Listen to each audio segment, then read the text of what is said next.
mga ka-viewers, welcome back ulit sa aking channel. Ito is repair and tutorial. So mga ka-viewers, mayroon tayong tanggap ngayon. Yan, no? So may dinala dito sa akin na ipaparepair daw. Ito, isang automatic na washing machine. At ito ay naamoy ko ay nangangamoy sunog. Yan, ang nangangamoy sunog. Iwan ko kung nasunog dito ay yung board ba, yung motor, or yung wiring siya mga ka-viewers. Yan. Yan lang naman ang masunog yan mga ka-viewers. Yan, so ipaparepair daw kung pwede pa. So yan din, oh. Mayroon ding washing machine na dual na sharp. At saka ito mga ka-viewers, tatlong rice cooker. Yan. At parang ano na to, tambak na to. Matagal na siguro tong hindi matagal tong hindi na nagamit. Yan. Mayroon pang ito siya mga ka-viewers, oh. Ang tawag nito compressor. Yan. Yan. At pinalongkat na po siguro nila ito. Ito daw sabi ay biglang huminto.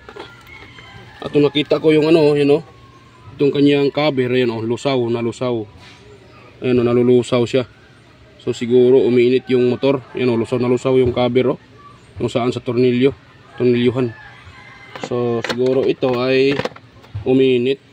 At saka may isang stand fan na ang brand ay yan, standard. Yan, standard yung brand.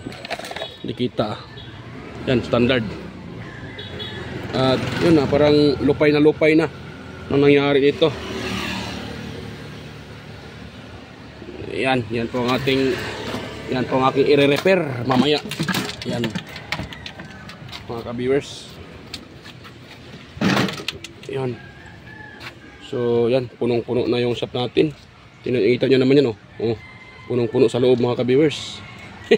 Wala na tayong malingkuran yan sa loob, punong-puno.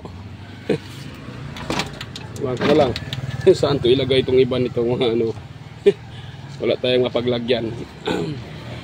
Punong-puno. At kung nakita nyo ito, natuklap na yung kanyang sticker. Tuklap. Yan. At sa loob naman, yan, yan, naman sa loob mga viewers. So yan, hirap pa siyang isara. Yan, dahan-dahan siyang bumaba yung kanyang takip.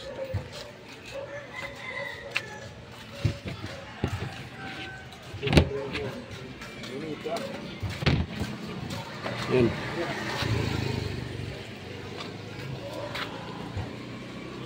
Yan. So hirapan tayo saan tayo nito, saan tayo mag troubleshoot.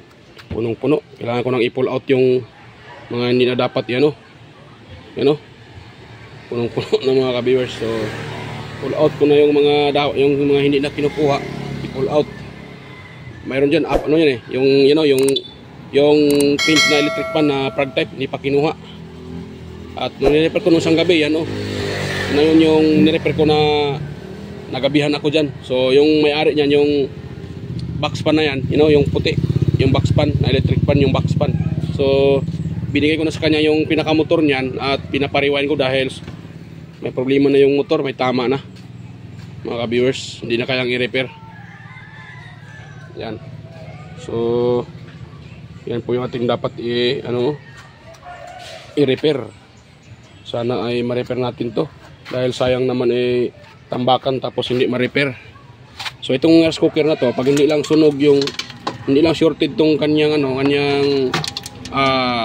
pinaka-heater sa ilalim, actually ma-repair pa yan mga ka-viewers pag hindi lang shorted. Pero pag shorted yung heater na yan, so ito sa amin ay napakahirap maghanap ng mga ka-viewers ng heater niya, yung pinaka-heater niyan. So medyo hirap-hirap hanapan ng heater. Itong heater ng niya.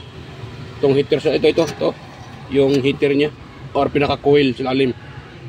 Pinaka-heater niya. So medyo mahirap yan hanapin dito sa amin mga ka-viewers, yung bago.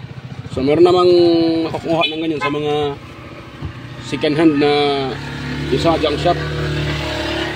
Yan. So meron din makukuha niyan sa junk shop. Pero pag bago, walang sa amin mga ka-viewers, walang binibenta. Iwan ko lang sa online kasi hindi pa man ako nakapagbili niyan sa online. Yan, ang nasubukan ko nang nabili, yung mga ano nito, yung thermal fuse, yung itong dito, yung connector, ito. Yan, yung easy connector. Nakabili na ako sa online, may mayroon sa online yan. Yan. Meron yan mga ka-viewers. Pero yung ano nito, itong cord, mayroon din. Pero yung ito sa gitna, yung pinaka-coil niya, o pinaka-heater, pinaka-heating element, so wala. Nag-try ako sa ano mga ka-viewers, iwan ko lang ngayon. Pero dito sa amin talaga, walang mabibili ng ganun eh. Sa mga electronic shop. Kaya pag ito ang sira, medyo mahirapan. Pero bihira lang din yan masasira mga ka-viewers. Kadalasang nasasira dyan ay thermal fuse, yung kanyang thermostat, yan, at saka itong connector dito sa gilid, at itong cord, yan, kadalasan dito mga ka-viewers. Yan, so try natin itong i-repair kung kaya pang i-repair itong mga rice cooker na to. Tatlo to eh, yan, kaso hindi nila yung yan, pinaka kalderin mga ka-viewers, hindi dinala. So parang matagal na ito nakatambak eh. Yan o. Hindi na siguro ginamit at gustong ipa-repair. Yan.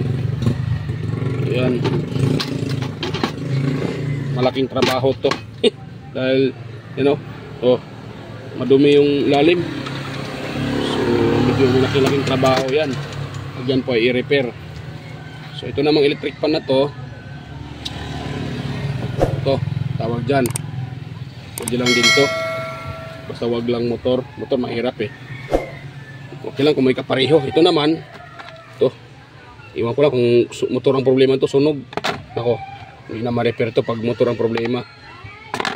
At peke pa naman to mga ka-viewers, China made, ano, walang brand, model kaagad nakalagay, walang nakalagay na brand. Mahirap to pag ganito, mga aluminum yung motor niyan mga ka-viewers. Yan, ito naman sa washing na to, so dalawa ang option ko dito. Try ko munang i-repair itong kanyang pinaka mainboard, yung control board nya, i-repair ko yan dito. Try ko munang tingnan yan. Kung hindi kayang i-repair, marami nang tamaan na pisa, so wala tayong magawa. Kailangan kong tanungin yung may-ari nito kung okay ba sa kanya na i-convert sa manual. Yan. Pero pag-convert naman sa manual mga ka-viewers, dalawa yung ating basihan dyan. Dapat buo yung motor nito at buo din yung motor ng drain. Dahil pag sira yung kanyang pinaka-drain, okay lang mga ka-viewers kung sira naman itong board niya. Kasi pag i-manual naman natin, hindi naman ito gagamitin. Huwag lang sira yung motor at saka yung pinaka-motor nito at yung kanyang drain motor. Kasi pag yan po ang sira, useless lang mga ka-viewers. Hindi natin pwedeng ma-convert sa manual. So kung sira yung pinaka-drain, kailangan nating lagyan to ng panibagong drain motor. Yan, so dalawa yung ating dyan, option. Kung sira yung pinaka drain motor, so palitan kung may pang palit. Pero kung wala na. So yun na to, ma-repair pag sira yung Pero mayroon naman nabibili sa online mga ka-viewers, yung kanyang pinaka drain motor. Yan, may nabibili niyan mga ka-viewers. So yan, sa mga bago pa lang dito sa aking channel, nga pala, huwag niyo pong kalimutang mag-subscribe. Yan, at i-share sa iba mga ka-viewers kung inyong nagustuhan tong aking mga upload ng mga videos. Yan. So, huwag niyo pong kalimutang i-share sa iba. At pinutin na rin yung bell button mga ka-viewers, ilagay sa all para kayo po ay ma-notify or kayo po ay ma-notify kaagad sa mga video tuwing ako'y nag-upload. So, yan po mga ka-viewers.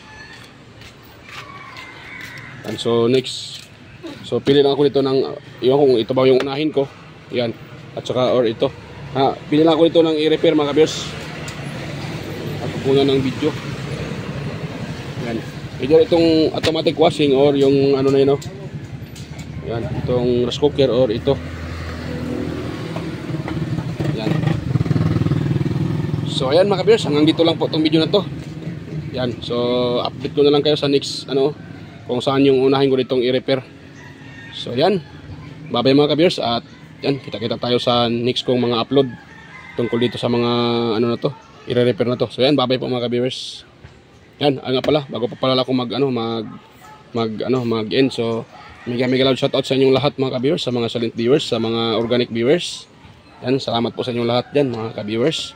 Dahil kung wala kayo na nanonood sa aking upload, so siguro ay hindi ko na rin ipagpatuloy yung upload ng mga video. Yan, maraming salamat sa inyo mga ka-viewers. Yan, sa inyong lahat dyan. At sa mga karikit ko dyan sa YT. Yan, maraming salamat sa inyo mga lods, mga master. Sa inyong walang sawang pag-support sa akin. So yan, maraming salamat sa inyong lahat. At mega loud shout out po sa inyong lahat mga lods. Yan, babay na po. Yan, sa next. Yan, babay mga viewers, babay po.